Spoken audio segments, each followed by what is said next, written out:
Gubernur pendamping Andika Perkasa di pemilihan Gubernur Jawa Tengah belum ditentukan oleh PDI Perjuangan. Hal ini terungkap dalam surat undangan bernomor 6552 yang diterima pada Senin 26 Agustus.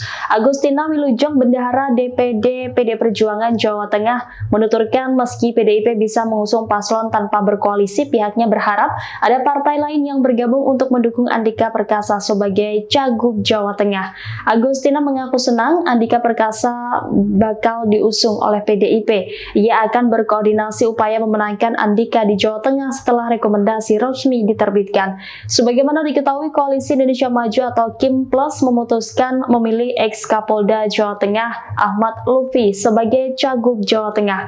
Sementara untuk kursi calon wakil gubernur diberikan ke politikus P3 yakni Taj Yassin Maimun. Demikian dikatakan oleh Ketua Harian Partai Gerindra Sufmi Dasko Ahmad pada Jumat 23 Agustus. Dengan diusungnya Andika Perkasa oleh PDI Perjuangan, maka akan melawan Ahmad Lutfi dari KIM Plus di pemilihan Gubernur Jawa Tengah. Download Tribun X sekarang, menghadirkan lokal menjadi Indonesia.